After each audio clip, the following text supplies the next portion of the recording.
Steffi, remember when we used to do those 500 and 1,000 piece jigsaw puzzles at the dining room table?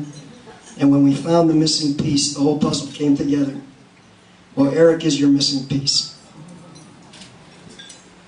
Steffi, Eric is your missing piece. Steffi and Eric, you go together. He is the butter to your bread. He's the peanut butter to your jelly. He's the Pepsi to your pizza.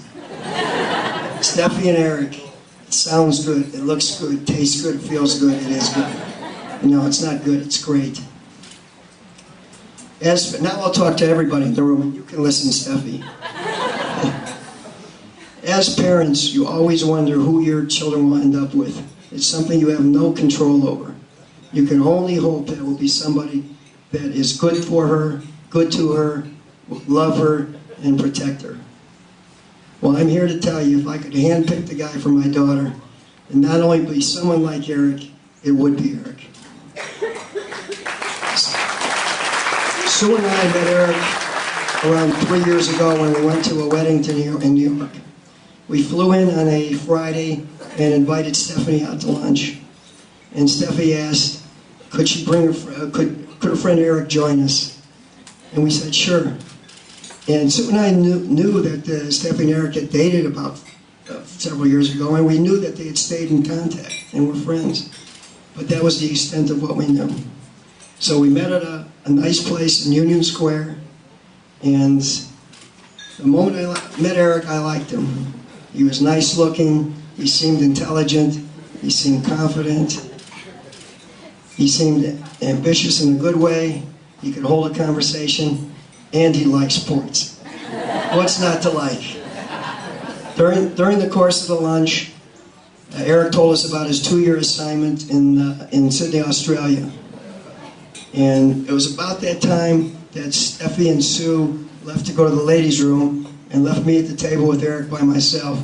I'm at the table with a guy who I just met for the first time, so I tried to make some conversation. And I said, well, the job opportunity sounded awesome. And he proceeded to tell me that he was very conflicted because of his blossoming relationship with Steffi, and that everybody's telling him he has to go, and that whatever is meant to be will be. Well, I needed another about 5 minutes with Eric, but as it was, the girls came back to the table. We finished our lunch, we shook hands, and we said goodbye. Eric walked uptown back towards his office.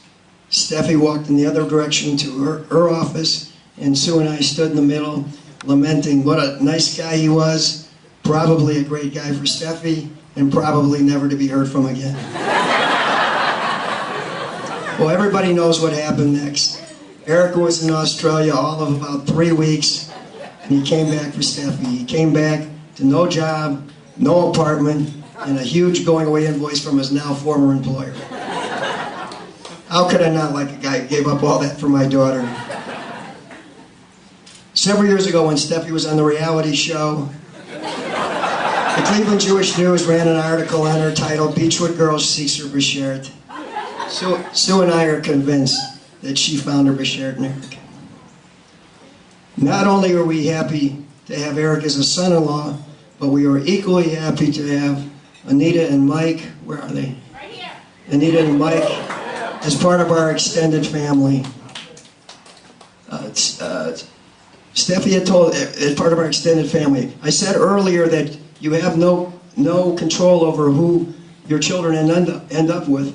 Well, they have no control over who their in-laws will be or how they will be. And I'm sure there's many people in this room who have their own outlaw stories. But not Anita and Mike. They are truly top-shelf people. Steffi had told us how nice they were and how good they were to her, and that was clearly evident when we met. We instantly clicked.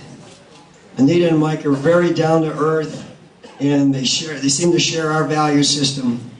And it's easy to see why Eric is the way he is, because acorns don't fall far from the tree.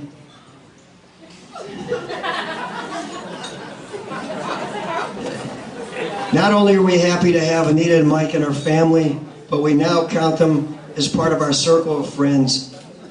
Family you inherit, but friends you choose.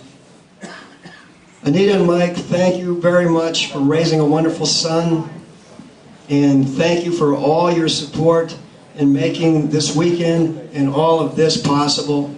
Sue and I are looking forward to spending many more happy occasions and sharing them with you. Now I'm going to address Steffi and Eric. Some of you may know that one of my hobbies is umpiring baseball. And when I umpire baseball, and when I'm behind home plate, I'm what's known as the umpire-in-chief. I'm in control of the game and both teams have to listen to me. Well, today I'm going to put my umpire hat on and invoke those same powers over Steffi and Eric. Steffi and Eric, now that you are married, the real work begins. You must work at your marriage every single day. Never take it or each other for granted. You must always love each other, respect each other, protect each other, laugh together, cry together, and help each other to grow individually as a couple. Beyond all else, remember what brought the two of you together in the first place. Eric came back for you, Steffi, not only because he wanted to be with you, but he couldn't stand to be without you. I'm going to take my umpire hat off now. I'm no longer the umpire-in-chief. The rest is up to the two of you. With that, I ask everyone to raise a glass and toast to Steffi and Eric's happiness and their life together.